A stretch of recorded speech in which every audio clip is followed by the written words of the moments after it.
Hello and welcome to another episode of Mr. Mayo's Poetry Unit. So today we are actually taking a look at a poetic device known as repetition. And repetition doesn't necessarily mean that you use the exact same word. It could mean that you use a similar word like friend and friendly, or in maybe something that you're picking straight off of the page, or the screen I should say right now, humane and human.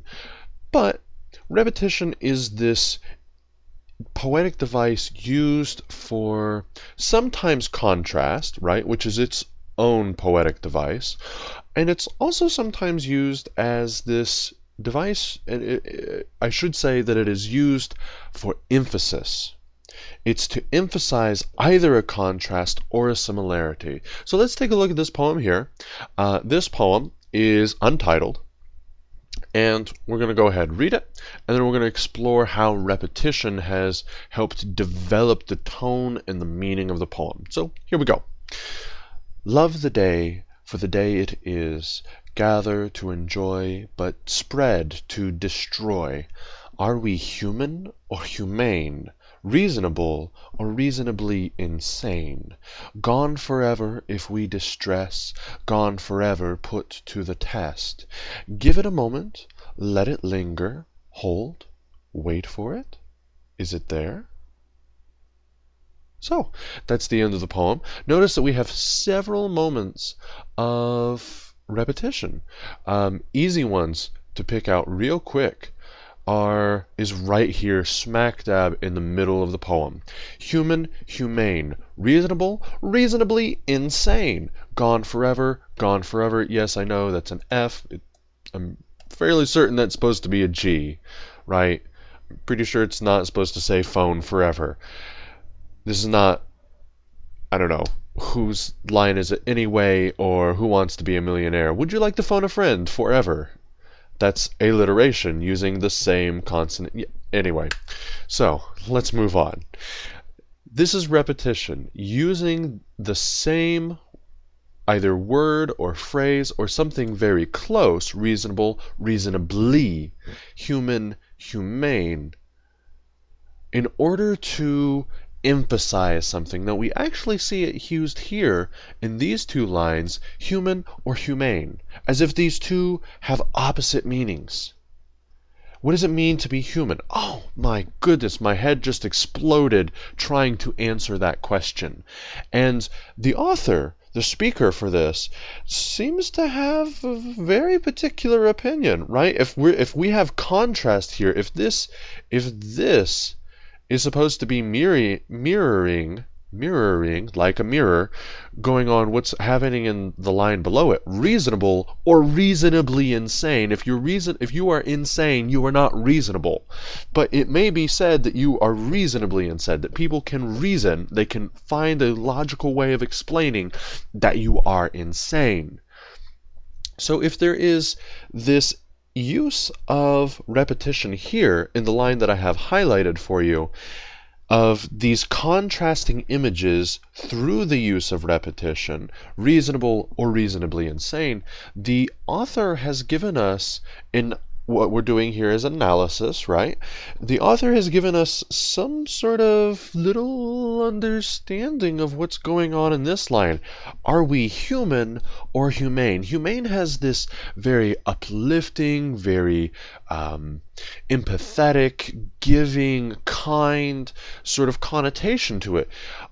We give humanitarian aid. The humanist movement is movement for all human beings, giving to all human beings, and all human beings should be equal. So to have this contrast, are we human or humane, is jarring, right? It's disturbing in a way. It's jarring in the sense that you leave a door ajar.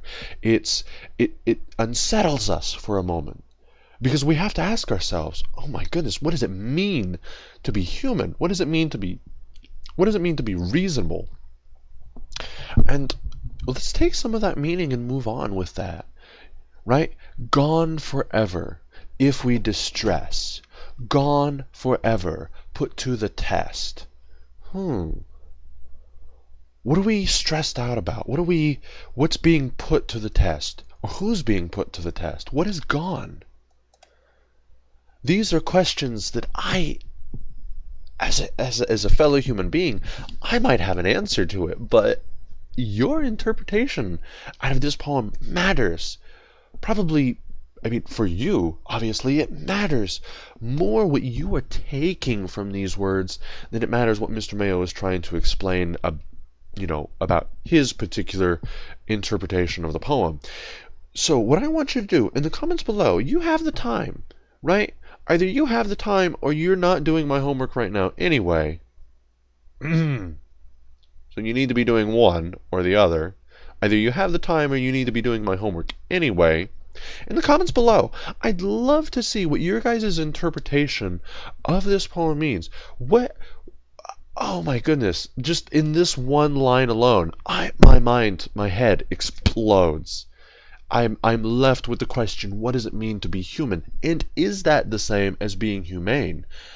The author, Mr. Mayo's going to say, doesn't seem to think that they are.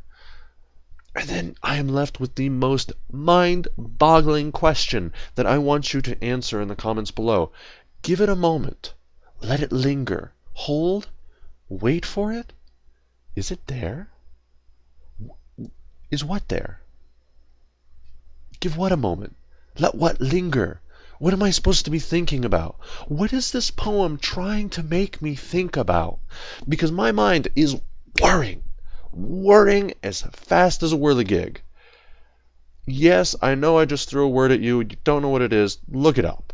Just look it up. Whirligig. WHIRLIGIG. There. Go look it up. Because I know you guys are going to raise both hands and wonder what it is. My mind is racing as fast as a whirligig because I don't know the answers to these questions. I don't know the answers to these questions, but in the comments below, I'd love for you to explore your own understanding of what the answer to that one alone would be. Wonderful. This one, kind of leading into that as well, but the big one. The big one. What are these two last lines trying to tell me?